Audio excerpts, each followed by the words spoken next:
I had shared with you about 4 points. 4 मुद्दे मी तुम्हा लोकांना सांगितले. The first point, पहिला मुद्दा, sharing financial details before marriage. आर्थिक तपशील सगळा लग्ना अगोदर एकमेकांना सांगणं. Second, 2, love carries the load. Preeti भार वाहते.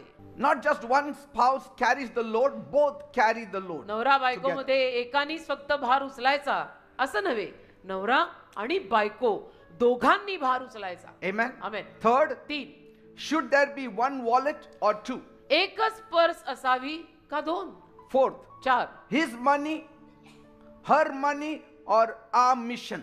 त्याचा पैसा, तिचा पैसा की आपलं काम, आपली कामगिरी. Now today we will share the 5th point. आज 5वा मुद्दा सांगतो. Financial transparency. आर्थिक पारदर्शकता पाहिजे. Financial transparency in marriage. लग्नामध्ये पैशाविषयीनं पारदर्शकता पाहिजे. No secrets, only trust. गुपित नको, रहस्य नको, लपाछपी नको, फक्त विश्वास पाहिजे. It shouldn't ever be your money or my money. कधीही लग्नानंतर तो तुझा पैसा आणि माझा पैसा ही भाषाच आपल्या घरात असता कामा नये. It can be your sweat, but it is our money. तुझा घाम असू शकतो पण पैसा आपल्या दोघांचा आहे. Because we are a married couple. का आपण विवाहित जोडपं आहोत. घाम तुझा, घाम माझा, पैसा दोघांचा. Amen. Amen. Why financial honesty matters?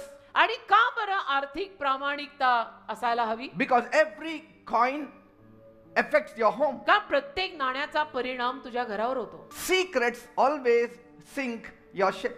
रहस्यमय गोष्टी गुपित तुझ्या नावेला नेहमी बुडवतात बेटा. But honesty will keep the boat afloat. प्रामाणिकता तुझ्या नावेला तरंगत तरी ठेवेल. Even giving to your family or friends. अगदी तुम्ही तुमच्या फॅमिलीला किंवा मित्रांना सुद्धा काही देत असाल, Decide together. एकत्र ठरवा. Work as a team. आणि एक टीम म्हणून काम करा. नाही मी माझ्या माहेरच्यांना लपून दिलं, काय गरज होती? नव्हती. ते करून तुझं घर तुटतंय. Giving is good. देणं चांगलं आहे. But secret giving is dangerous. गुपितपणे देणं, कुणाला न सांगता देणं, लपून छपून देणं धोकादायक आहे. Even giving of gifts should be open. Gift देणंही उघडपणे झालं पाहिजे. लपवून काय द्यायचं? Hidden gifts create open wounds. कारण की लपलेल्या गिफ्ट उघडलेल्या जखमा करतात. Because Bible says love hides nothing. कारण बायबल काय म्हणतं? प्रीती काहीच लपवत नाही. Bible says love walks in the light. तर प्रीती प्रकाशात चालते असं बायबल म्हणतं. Amen. आमेन.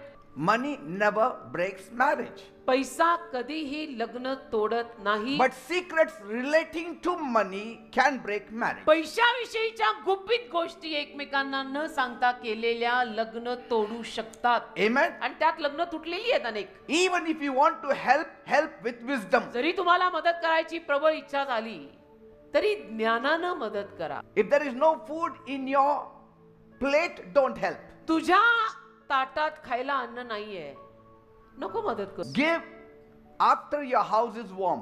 तुझ्या घराला ऊब लागली की मग दुसऱ्यांना दे. Because who wins there? कारण Nobody. तिथे कोणी जिंकत नाही ना रे. If your wife loses, you lose. तुझी बायको हरली त्यात आनंद काय? ती हरली म्हणजे तू हरलाय. If you lose, your wife loses. आणि तू हरला तर तिला काय आनंद आहे? ती हरली कारण तू हरलाय. If you win, your wife rejoices. तू जिंकला तर बायको आनंद करेल. If your wife wins, you rejoice. बायको जिंकली तर नवऱ्यानेही आनंद केला पाहिजे. Amen. याला म्हणतात लग्न. Even in the church, there are needs. Church मध्येही गरजा आहेत. You can help one another. एकमेकांना तुम्ही मदत करू शकतात. नक्की. Why नाही? Why not? Amen. But see that your children are first fed and clothed. पण पहिलं तुमच्या मुलांना खाऊ घालून त्यांना पुरेशी वस्त्र आहेत ना ते बघा. Don't keep them starving and start feeding your neighbor's children. स्वतःच्या मुलांची उपासमार करून शेजाऱ्यांच्या मुलांना खायला घालू नका. If you cannot give today, give tomorrow when you have enough. आज देता आलं नाही उद्या द्या जेव्हा तुमच्याकडे पुरेसं असेल. Because Bible also says, कारण बायबल असंही म्हणतं, don't hold back good when you have in your hands. तुझ्या हातात चांगलं आहे तर ते असं मूठ बंद करून ठेवू पण नकोस. Say always yes to needs. नेहमी गरजांना होकार द्या, हव्या हव्याशा गोष्टींना नाही. Say no to noise. गोंगाटाला नकार दे. Having parents in your home is a blessing. घरात आई बाप असणं आशीर्वाद आहे बेटा. Their wisdom will help you many times. आई बापातलं ज्ञान अनेक वेळा तुला सहाय्य करेल. They are a blessing, not a burden. आई बाप आशीर्वाद आहेत, ओझं नाही. Care for the branch if you love the root. मुळावर प्रेम आहे ना तुझं, मग फांदी सुद्धा जप. Amen. फांदी सांभाळ. We talk about root, family root. आपण म्हणतो फॅमिली रूट, फॅमिली रूट, पारिवारिक मुळं, पारिवारिक मुळं, मुळं, मुलं, पारिवारिक मुळं. But पण taking care of the branch is showing that you love the root also. फांदीला सांभाळणं त्यातनं कळतं तुझं मुळावर प्रेम आहे. Loving म्हणून the तू फांदी root सांभाळतो. involves loving the branch. मुळावरती तुझं प्रेम आहे म्हणून तुझं फांदीवर प्रेम आहे हे दिसून येतं. Take the 6th point. 6वा मुद्दा घ्या. Financial wisdom for parents. आई बापांसाठी आर्थिक ज्ञान. Bible says in Proverbs 21 verse 20, wise people save food and oil, foolish people eat it all and fast. नीतिसूत्र 21 त्यातलं 20वं वचन म्हणत आहे, मोलवान निधी व तेल ही सुज्ञाच्या वस्तीत असतात, परंतु मूर्ख मनुष्य ती खर्चून टाकतो. Say, there are certain things you can learn from the West काही गोष्टी तुम्ही पाश्चिमात्य देशांकडून शिकू शकता and we can apply it in the East. आणि येऊन पूर्व दिशेकडे म्हणजे इकडे आपण ते वापरूही शकतो. You know, these people do small jobs. आणि मग हे लोक ही मुलं छोट्या छोट्या नोकऱ्या करतात. They even take loans for college education. कॉलेजच्या शिक्षणासाठी ती मुलं लोन कर्ज घेतात. They don't take it from their parents आई बाबाकडनं घेत नाहीत and finish their education. आणि शिक्षण त्यातून संपवतात. And after they get a job, they repay it back. आणि मग पुढे मोठी नोकरी लागल्यावरती कर्ज फेडतात. Here, if my कर्ज घेऊन parents शिकला. don't give me money, I won't go to college. इथं आई बापांनी पैसा दिला नाही तर पोरं कॉलेजला जात नाहीत. कारण आपण तर बाजीरावच ना. अपनी तो बात ही क्या है बेटा, नाही अपनी तो बात ही क्या है. And even if the parents want to help, आणि आई वडिलांना जरी मदत करायची इच्छा असेल, the children say, मुलं म्हणतात please loan this money for my education तिकडे. and I will repay it. Foreign मध्ये मुलं म्हणतात की तुम्ही मला कर्ज म्हणून हे पैसे मम्मी डॅडी द्या, मी नोकरी धरली की तुम्हाला पैसा परत करून टाकेन. Say, एवढं teach your केलं. children while they are young. आणि मुलं लहान असताना तरुण असताना त्यांना शिकवा. Teach them that they have to one day learn to stand on their own feet. शिकवा त्या मुलांना की एके दिवशी तुम्हाला तुमच्या पायावर उभं राहायला लागणार आहे. Amen.